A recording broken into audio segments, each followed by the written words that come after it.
Hello everybody, this is our July 4th edition of the Freelance Teacher Vlog GED report.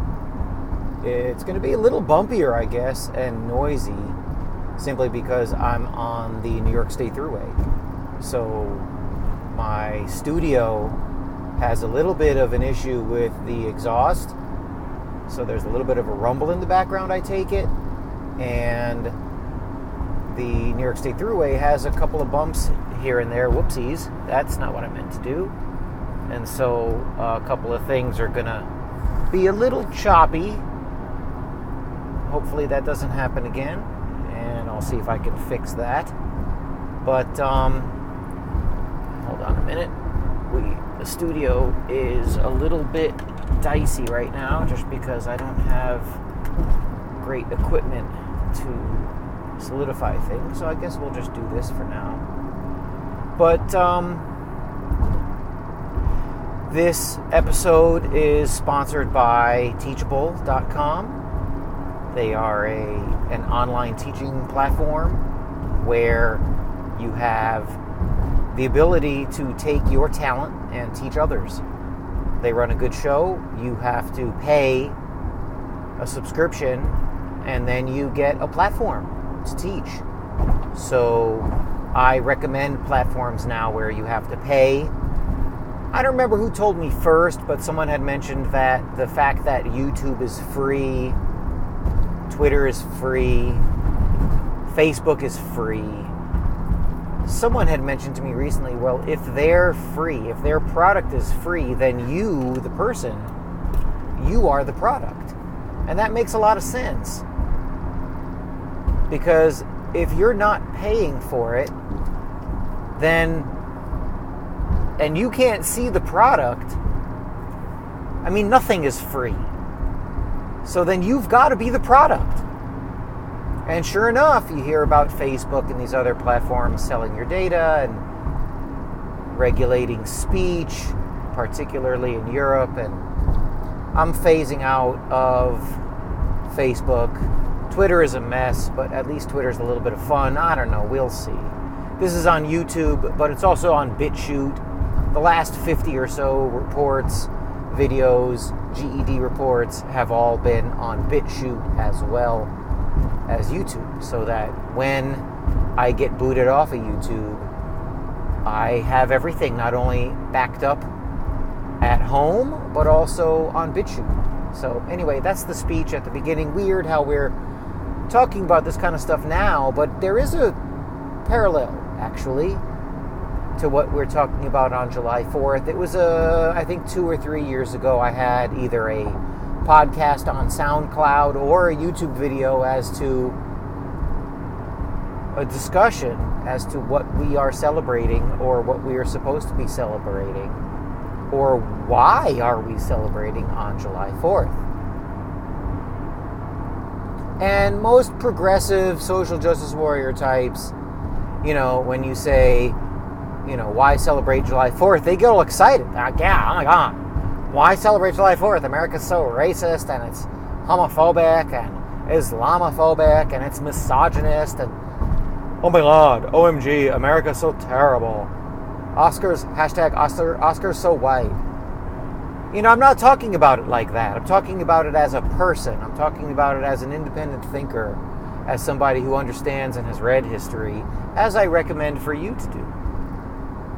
And so the question still remains, even 2 years later, 3 years later, from whenever the first one was that I did, on why celebrate July 4th. And that's the question. Why celebrate July 4th? There was a great image, meme, I guess. Although it doesn't quite qualify as a meme because it was too wordy. Too many notes. This image, it was on a couple of Instagram pages that I like and a couple of other places.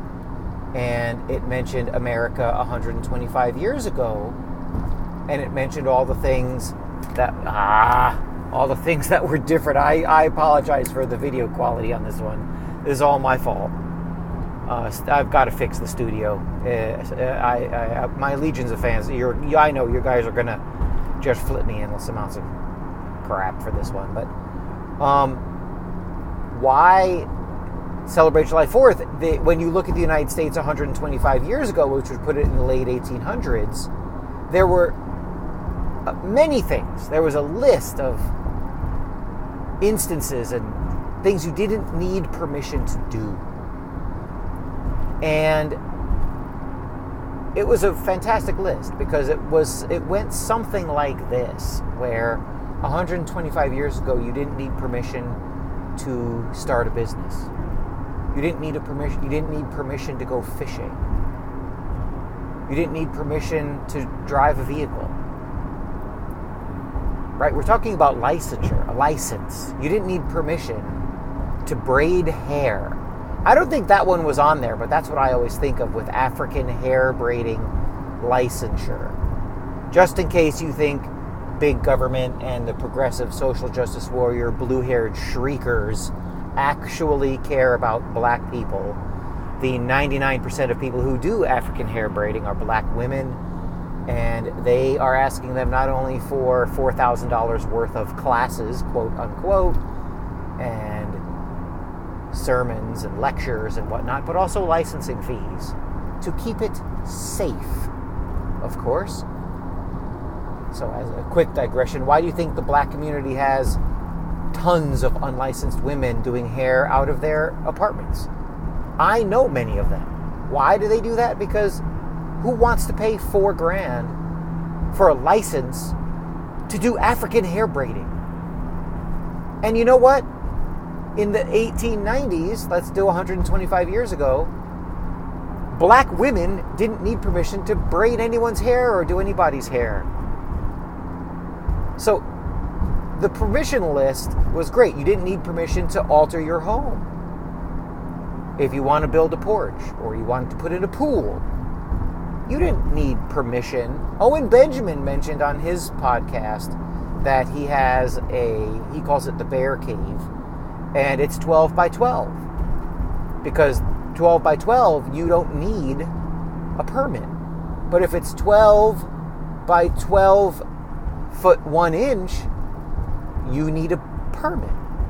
You need permission from an authority to do that on your own property. Which is another thing. 125 years ago, you owned your own property. You don't own your own property. You will never, nor will I, until the great collapse happens, ever own your own property. Because if you don't pay property tax, you will be thrown in prison. You will be fined. Actually, you'll get nasty letters, then you'll be fined. And if you don't respond to any of that stuff, then you'll be put in jail for tax evasion. So you don't own your own property. Oh, well, that's the price we pay for an organized society. That's a price I'm willing to pay so that things run correctly and are safe and we have roads and schools. These, eventually you got to just look at people and say, you're stupid. Because you're telling me that there were no roads or schools before property tax, or that it's the only way to do those things. 125 years ago, you didn't need permission to teach school. You didn't need permission to have your children learn at home. You didn't need permission to build an airplane. Read David McCullough's The Wright Brothers. They had a machine shop and lathes and metal cutters behind their bike shop. A shop for which they did not need permission.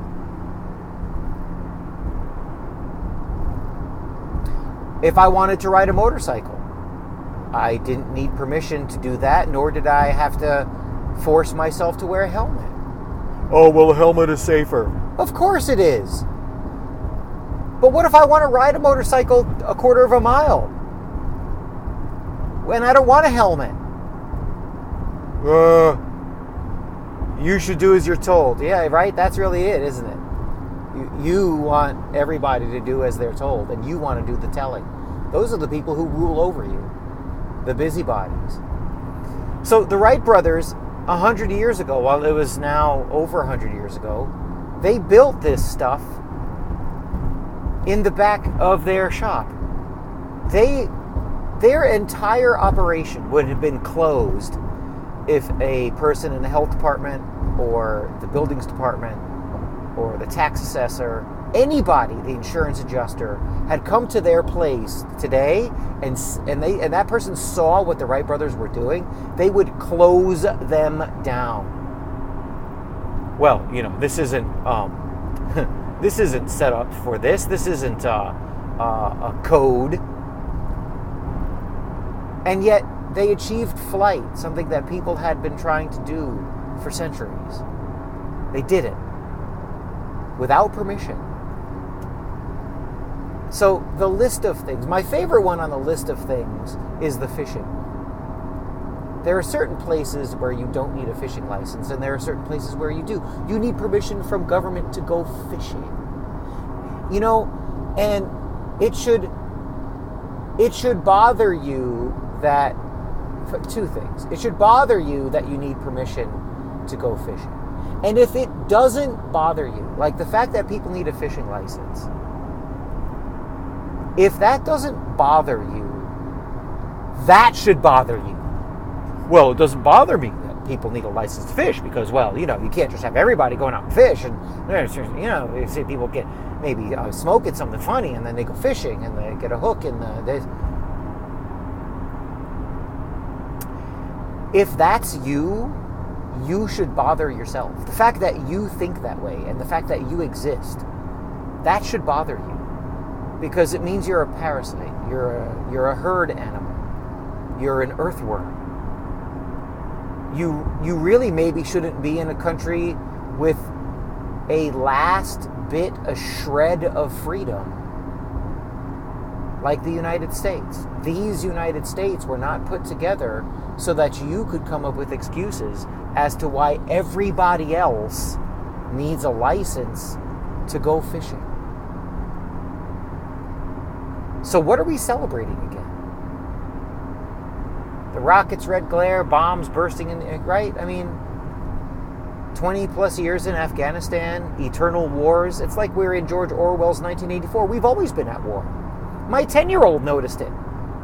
She was like, we've been at war for many years. The war never stops. She actually said this without my prompting. I didn't poison the well. I'm not trying to indoctrinate my 10-year-old. I try to tell her the truth as often as possible. It's all I can do. That's what I feel is right. So I try to tell her the truth. So we're celebrating eternal war, a warfare welfare state that is destroying the planet, a country that is a bully around the rest of the planet, one that is willing to indebt its people for generations. Look at the national debt. Why don't you figure out how $2 trillion in debt is going to be paid? While you're figuring that out, you should understand that you are the collateral. You are the person. That's why you have a number. That's why you have a Social Security number. The original leftists didn't want Social Security numbers. They knew what it was for. They were ignored. Right? People like Norman Thomas. He knew. Your Social Security card, your name written in all capital letters. You should look that up too. Why is it all caps? What, they don't have, they have caps lock stuck on? Lastly, because this is turning into kind of a directionless rant, and I apologize to my legions of fans, who never let me down, by the way, even with the studio kind of spitting the bit here on this July 6th, July 4th video cast. My favorite one is the Boston Tea Party. And we just celebrate that. We love it. Throw the tea into the bay. Taxes are too high. We're not going to have a stamp act or a tax on tea, and we'll dress up as American Indians and do something politically incorrect. Maybe put a feather in our hair and throw tea into the bay. Rah! You know what the tax rate was going to be? 3%. 3.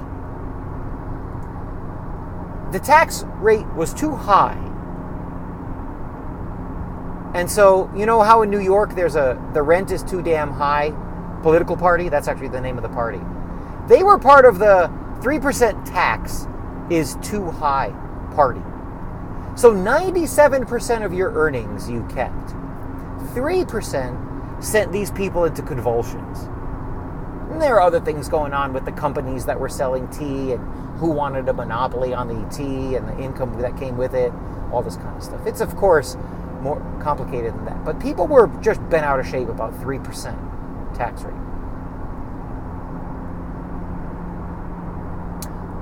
The residents of Mount Vernon pay me $113,900 before taxes. I send back around $40,000 a year in New York City tax, New York State tax, and federal income tax. 40 grand in tax. People don't even bat an eye at 35% tax. As a matter of fact, if the higher, the more you make, you're going to pay more than that. So you are a slave for a third or so of the calendar year. Oh, that's not right. You said a bad word. Well, you work for a third of the year for money that you don't get to keep. It's taken from you. And, by the way, withholding tax, unless it's a 1099 or some other structure, you have to do withholding tax. As an employer, I can't cancel out withholding tax and say, you know what, I'm going to have a salaried employee with a W-2 and they're not going to pay tax. You have to do things. You have to declare 9 children or something like that, or 1099, which is a different structure. An employee on salary, you have to take the tax. The government makes you take the tax out first. That's money that you don't even get to see. Why? Because if you did see the amount that came out, or you got your full pay, and then every April you had to write out a check. This is how it used to be done before World War II. You had to write out a check to the government to pay tax. The refusal to pay would be monstrous. And people would actually be against being slaves.